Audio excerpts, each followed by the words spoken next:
আমি ধুলাশাল ইউনিয়নের বর্তমান চেয়ারম্যান। সরকারের পক্ষ থেকে যেই বরাদ্দ উন্নয়ন খাতে জনগণের জন্য, অসহায় গরিব দুঃখীদের জন্য আসে, সঠিকভাবে যদি বিতরণ হয়, এই বাংলাদেশে এই প্রত্যন্ত অঞ্চলে কোনো লোকের কোনো অভাব থাকতে পারে না। তার প্রমাণ আমি 2022 সালের 15 জনে চেয়ারম্যান হয়েছি। 3 বছর পার হয়ে গেছে।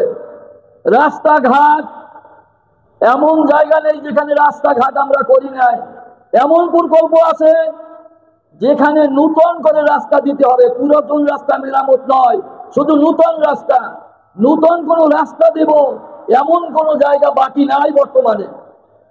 আমি বলতে চাই যে আমরা ইসলামী আন্দোলনের কলামারা উপজেলা 3 জন চেয়ারম্যান, আমাদের যে উন্নয়নমূলক কাজকর্ম আপনারা দেখেন যে আমরা কি কাজ করেছি, এর দ্বারা আপনারা মাপকাঠি নিয়ে নেন যে ইসলামী আন্দোলনের যদি চেয়ারম্যান এমপি নির্বাচিত হয় তারা কি কাজ করতে পারবে।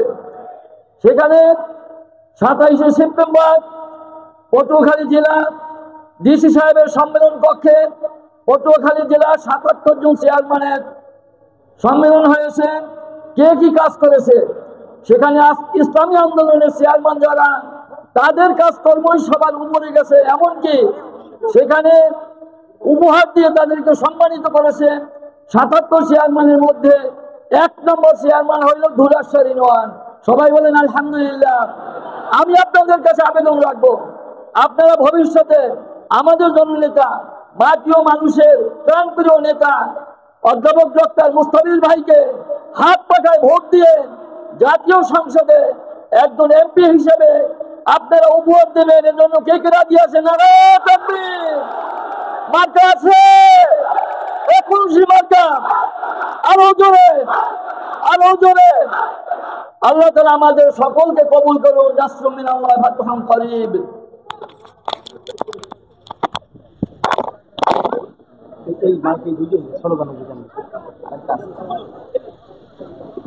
সংগ্রামী সাথী ও বন্ধুগণ, আজকের নির্বাচনী গণসমাবেশের পর্যায়ে গুরুত্বপূর্ণ বক্তব্য রাখবেন 4 নং মিঠাগঞ্জ ইউনিয়ন পরিষদের চেয়ারম্যান